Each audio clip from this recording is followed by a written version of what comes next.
ഭക്ഷണം ക്രമീകരിക്കുന്നത് കൊണ്ടുണ്ടാകുന്ന ഗുണത്തെക്കുറിച്ച് പണ്ഡിതന്മാർ പറഞ്ഞ വാക്കുകൾ ഞാനൊന്ന് പറയട്ടെ.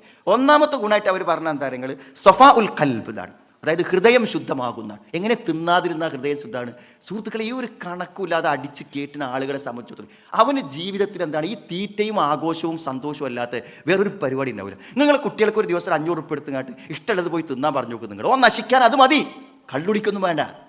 ഒരു 10-200 ഉറുപ്പിക കൈ കൊടുത്ത് എനിക്ക് ഇഷ്ടമുള്ളത് പോയി തിന്നോന്ന് പറഞ്ഞാൽ മതി. മനസ്സിലായില്ലേ? ഒരു ചെറിയ ഒരു 10-14 വയസ്സായ കുട്ടി അവനിങ്ങനെ ഉമ്മാൻ്റെ പൈസ വാപ്പാൻ്റെ പൈസ എല്ലാം മോഷ്ടിക്കും. അപ്പോൾ എന്താണ് ഇപ്പോൾ മോഷ്ടിക്കാനുള്ള കാരണം എന്നതിനെക്കുറിച്ച് അന്വേഷിച്ച് മനസ്സിലായി. അപ്പോൾ പറയുന്നത് ഇവൻ എല്ലാ ദിവസവും ഒരു ഷവർമയും ഒരു ജ്യൂസും കുടിക്കണം. ആണോ? ഒരു ഷവർമയും ഒരു ജ്യൂസും ഇല്ലാതെ ഒരു വൈകുന്നേരം ആകാൻ പറ്റില്ല.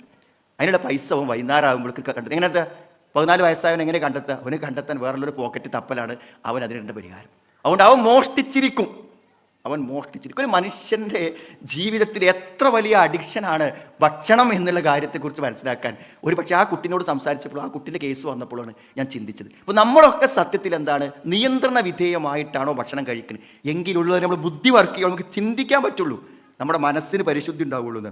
മാത്രമല്ല പിന്നെ വേണം ഒരു മനുഷ്യന് എല്ലാ സമയത്തും സന്തോഷത്തോടു കൂടിയും ഉന്മേഷത്തോടു കൂടി നിലനിൽക്കണമെങ്കിൽ ഭക്ഷണം കൺട്രോൾ ചെയ്യുന്ന ആൾക്കുള്ളൂ ഒരു ഉന്മേഷത്തോടു കൂടി അവൻ്റെ ജീവിതത്തെ നിലനിർത്താൻ പറ്റും. പണ്ഡിതന്മാർ പറഞ്ഞാണ്, ശാസ്ത്രജ്ഞന്മാർ പറഞ്ഞോ ഡോക്ടർമാർ പറഞ്ഞോ എന്നല്ല, ഈ ഹദീസിനെ വിശദീകരിച്ചുകൊണ്ട് എഴുതി വെച്ച കാര്യം ഞാൻ പറഞ്ഞു. അതേപോലെ തന്നെ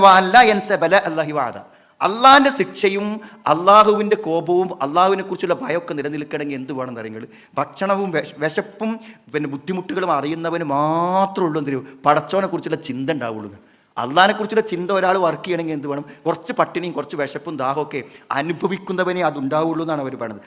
മാത്രമല്ല ഏറ്റവും വലിയ പ്രയോജനമായിക്കൊണ്ട് അവർ പറയുന്നത് കെസ്റു ഷഹവാത്ത്, നമ്മുടെ ദേഹേച്ഛകൾ തെറ്റുകൾ ചെയ്യാനുള്ള മനുഷ്യൻ്റെ പ്രവണതകളെ തടഞ്ഞു വെക്കാൻ ഒരു പക്ഷേ ഭക്ഷണ നിയന്ത്രണങ്ങൾ കൊണ്ട് പറ്റുന്നതാണ്. അതുകൊണ്ട് ഈ പിന്നെ പിശാചന്തിയും അത് എജിരി മജറദ്ധം രക്തം ഒഴുകുന്നിടത്തൊക്കെ സഞ്ചരിക്കുന്നതാണ്. അപ്പോൾ നോമ്പ് നോറ്റാൽ മനുഷ്യന് കൺട്രോൾ കിട്ടാനുള്ള കാരണമായിട്ട് പണ്ഡിതന്മാർ പറഞ്ഞത് നമ്മുടെ ശരീരത്തിലൂടെ പിശാചിന് സഞ്ചരിക്കുവാനുള്ള ആ സഞ്ചാര വേഗത കുറയുന്നതാണ്. അങ്ങനെ ഹദീസിനെ വിശദീകരിച്ച് ആൾക്കാർ ആ വേഗത കുറയുമ്പോൾ അവൻ എന്ത് ചെയ്യും? ആ പിശാച് കൺട്രോളാകും, പിശാച് നിയന്ത്രണത്തിലാകും എന്ന് വരെ പറഞ്ഞു വെച്ച പണ്ഡിതന്മാരുണ്ട്. അപ്പോൾ ഭക്ഷണത്തിൻ്റെ കാര്യത്തിലുള്ള ഒരു നിയന്ത്രണം ക്രമം തീർച്ചയായും നമ്മൾ ഈ റമദാനക്കൊക്കെ ഒരു പ്രത്യേകമായൊരു ക്ലാസ്സും പ്രഭാഷണവും പ്രസംഗമൊക്കെ കേട്ട് എനിക്കെൻ്റെ നോമ്പും എൻ്റെ ജീവിതമൊക്കെ ഒന്ന് ശരിയാക്കണം എന്ന് ആഗ്രഹിക്കുന്ന ആളുകൾ തീർച്ചയായും നമ്മുടെ എല്ലാം ആത്മീയവും ഭൗതികവുമായ കാര്യങ്ങളിൽ ഈ നോമ്പിൻ്റെ ഫലപ്രാപ്തി നമുക്ക് കിട്ടാൻ ഭക്ഷണത്തിനുള്ള നിയന്ത്രണം നമ്മളെല്ലാവരും ശീലമാക്കണം.